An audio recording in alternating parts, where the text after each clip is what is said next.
Bonjour à tous, on se retrouve pour cette Actu Sport du samedi 11 mars 2023 et nous commençons avec le football et notre Ligue 1 où a eu lieu le match entre PSG et Brest qui termine sur un 2-1 avec une victoire du PSG.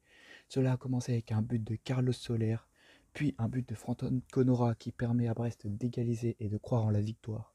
Puis Kylian Mbappé vient sceller le sort de ce match à la fin du match où, rappelons-le bien, le PSG était très attendu après sa défaite face au Bayern de Munich. Sans oublier le match entre Rennes et Auxerre qui finit sur un 0-0 et donc le résultat n'est favorable à aucune des deux équipes. Continuons sur le football avec Sochaux-Bordeaux en Ligue 2, le match pour la montée qui finit sur un nul 1-1 avec un but de Bakwa et un très beau but sur coup franc de Gaëtan Westbeck qui permet à Sochaux de ne pas perdre de match et d'égaliser. Changeons de sport et maintenant allons sur la boxe avec le combat opposant Tony Yoka et Carlos Takam. Lors de ce combat, le Français s'incline suite aux décisions du juge. Continuons maintenant avec un nouveau sport, le handball et le match France-Pologne. La France s'impose 30-27 contre la Pologne et ainsi se qualifie pour l'Euro 2024. Continuons encore avec un nouveau sport et le rugby, la France qui gagne face à l'Angleterre sur un score incroyable de 53-10.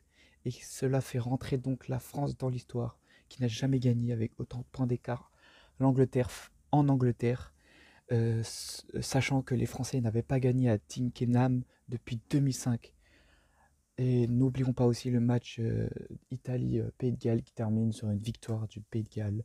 Ainsi, l'Italie n'a toujours pas eu le moindre point dans ce tournoi des destination, à part un bonus défensif lors de je ne sais plus quel match de tête comme ça.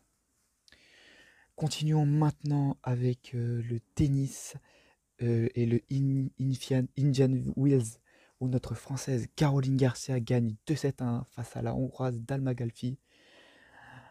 Puis maintenant continuons dans cette compétition, mais cette fois du côté des masculins, avec le Français Richard Gasquet qui perd 2-7-0 face à l'Italien Yannick Sinner. Malheureusement, notre Français Richard Gasquet est donc éliminé de la compétition. Et pour terminer dans cette compétition, nous allons encore parler d'un Français, Adrien Manarino, qui gagne 2-7-0 face à l'Italien Lorenzo Misetti, qui permet donc à Adrien Manarino de passer au prochain match dans cette Indian Wells.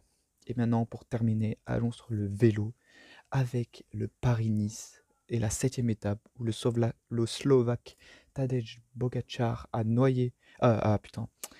gagné, excusez-moi. Et nous pouvons quand même penser à notre Français David Gaudu qui finit quand même deuxième de cette édition, enfin surtout de cette étape. Et notre autre Français Romain Bardet qui lui finit septième. Merci de m'avoir écouté, j'espère que cette revue de sport vous aura plu. C'était Actu Sport FR.